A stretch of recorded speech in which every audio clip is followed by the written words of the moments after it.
en uso de la palabra la diputada Natalia de la Sota. Gracias, presidenta. Muchísimas gracias. Pido disculpas si me emociono, pero seguramente no lo voy a poder evitar. En primer lugar, quiero agradecerle a la presidencia y a todos los bloques por dejarnos realizar este pequeño homenaje, este recuerdo en este día tan importante para nosotros, para recordar a mi padre, a José Manuel de la Sota. Especialmente a quienes han tenido la grandeza de participar, a los diputados y a los bloques que han tenido la grandeza de ser parte y decir sus palabras y acompañarnos en esto. Y la verdad lamento a quienes no tienen 5 minutos para escuchar un homenaje con respeto y con cariño a un hombre que fue parte de la democracia y después nos llenamos la boca hablando de democracia. Ojalá estuvieran todos aquí los diputados. Son 5 minutos, nada más, para poder recordar a hombres que hicieron y que fueron parte de la democracia que hemos conquistado hace casi 40 años. Hoy es jueves 15 de septiembre y se cumplen 4 años de la muerte de mi padre. Y estas fechas siempre nos generan gran cantidad de emociones a quienes lo queríamos y lo respetábamos.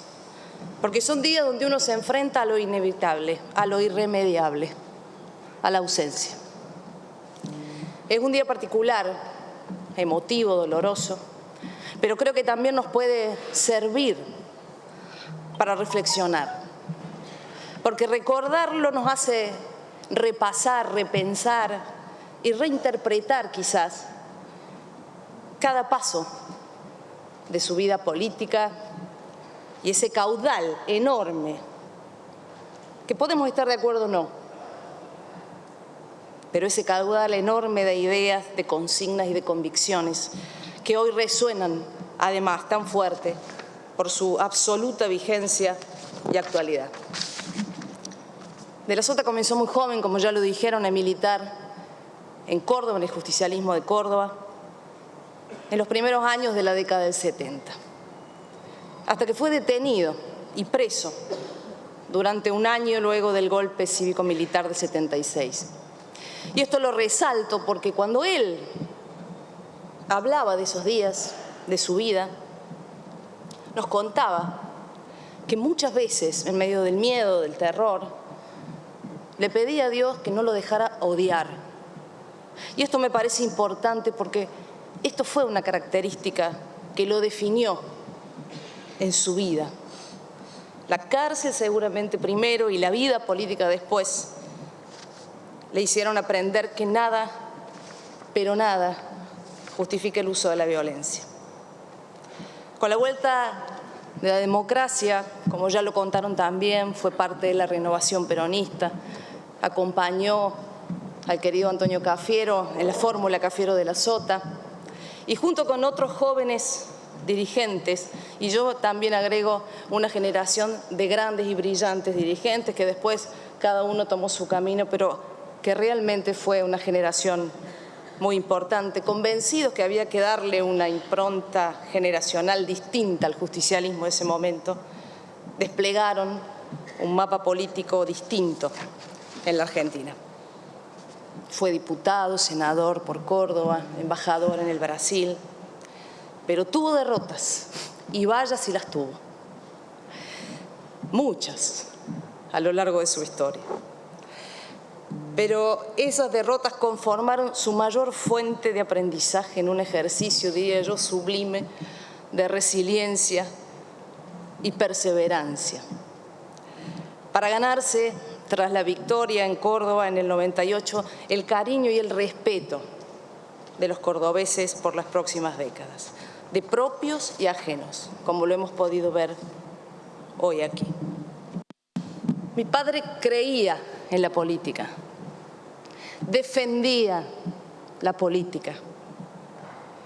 No le tenía miedo, decía él, a la política, porque la hacía y la ejercía de frente, en la discusión o en el consenso. No le tenía miedo tampoco al diálogo, al acuerdo, al intercambio de ideas, a los consensos.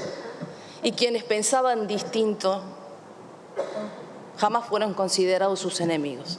Eran sus adversarios políticos, incluso circunstanciales adversarios políticos, en quienes también podía reconocer sus aciertos y sus virtudes, como lo hizo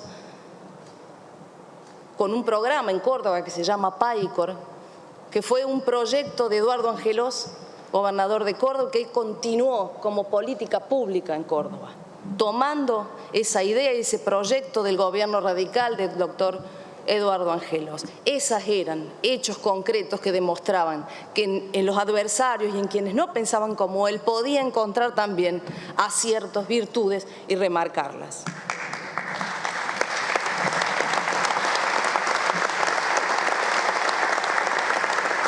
Pero también me animo a contar una intimidad. En sus primeros años de gobierno tuvo enfrentamientos importantes y fuertes con algunos adversarios políticos. Pero asumía y reconocía que estaba arrepentido y que realmente se había frustrado por haberse prestado a eso, porque entendía que solamente había generado crispación y encono en la sociedad cordobesa, cosa que fue real, pero lo pudo reconocer y pudo darse cuenta que estaba equivocado. Sus gobiernos fueron de puertas abiertas, donde participaban todos los sectores, donde incorporó a dirigentes de otras fuerzas, a dirigentes del movimiento obrero, todos eran parte de sus gobiernos.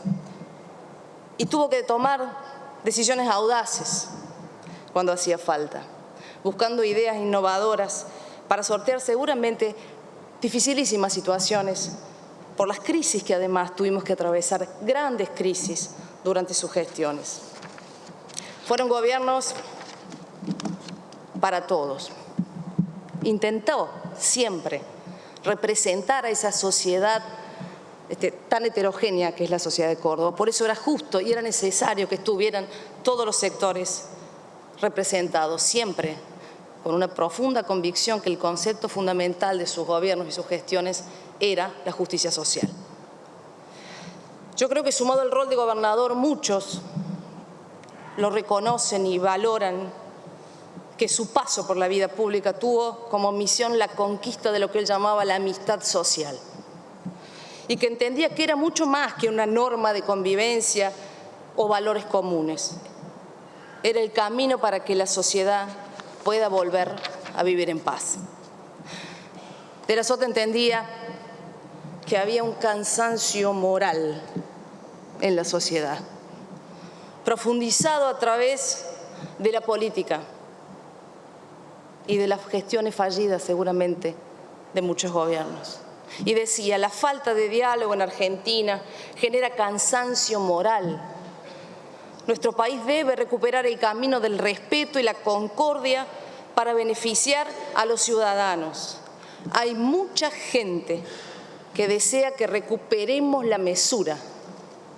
Es necesario que nuestro país se reponga y se recomponga la amistad social. Esto lo decía en el 2014. Hoy, lamentablemente, estas afirmaciones siguen constituyendo un análisis certero e innegable de la realidad social argentina. Por eso insistí en que debemos alejarnos definitivamente de los fanatismos, que solo nos enajenan de la realidad, y abrazarnos a la búsqueda continua de ese tan nombrado por todos sentido común para ponerlo al servicio de los argentinos. De la Sota fue un hombre de una profunda vocación democrática, de esos que nos dejan un legado para seguir y defender, y de esos que inspiran a otros a desarrollar su máximo potencial. Un humanista que abrazó el justicialismo porque entendía que para gobernar había que tener buenas ideas en la cabeza y un sentimiento popular en el corazón. Puedo decir que casi cumplió todos sus sueños. El destino quiso que no pudiera cumplir el último, ser presidente de la Argentina. Pero a nosotros Nos queda para siempre su memoria, su recuerdo y su historia como fuente de aprendizaje e inspiración. Ojalá la aprovechemos. Muchas gracias, Presidenta. Gracias, diputada de la Sota. Me sumo a su recuerdo, a su homenaje, a sus palabras.